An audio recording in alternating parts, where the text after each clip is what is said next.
Millions of people are watching Odysseus fight his way home right now. But here's what the movie skips. Cleverest man in Greek mythology once tried to dodge the entire war by faking insanity, and it almost worked.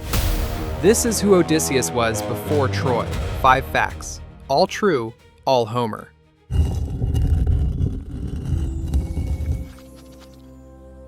Odysseus, before Troy.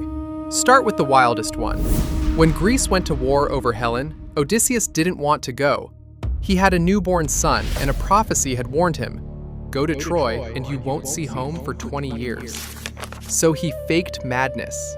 Recruiters arrived and found him plowing his field like a lunatic, mismatched animals yoked together, sowing the furrows with salt instead of seed. One recruiter wasn't buying it. Palamedes grabbed Odysseus' infant son Telemachus and set him down directly in the plow's path. Odysseus swerved. A madman wouldn't have. The mask came off, and the trickster went to war. 20 years earlier than he wanted, tricked by his own trick. Now the name itself, because it's not a normal one. At his naming ceremony, his grandfather Autolycus held him and chose a name built from the Greek word Odysomai, to be hated, to cause wrath. Odysseus.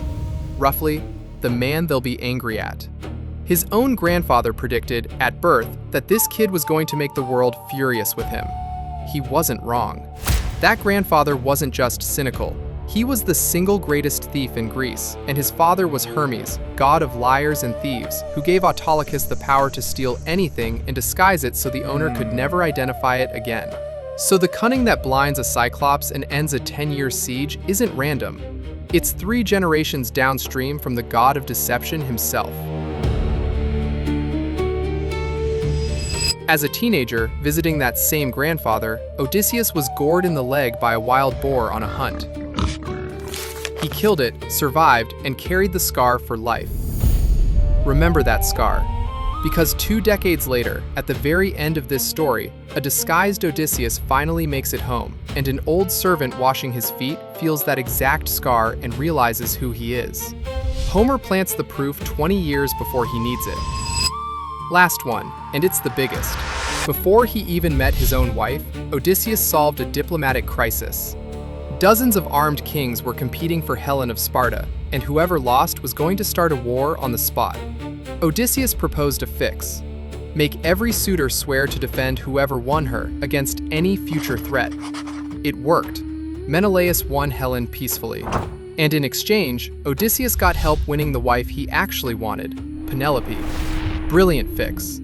Also a trap, because when a Trojan prince later ran off with Helen, that oath, his oath, legally bound every king in Greece, including him, to sail for Troy. Notice the pattern. A name that predicted rage. A grandfather's gift for lies. A scar earned young, cashed in decades later. A clever fix that became his own trap. Every thread of the Odyssey, the cunning, the wrath of the gods, the 20 lost years, was already there before he ever boarded a ship. Homer's point is simple. Odysseus didn't become the trickster at Troy. He was born into it. Want the story the movie couldn't fit? The Cyclops, the witch, the land of the dead? We've retold the whole voyage, chapter by chapter, right here. Start with episode 1. Subscribe. It will be an exciting journey.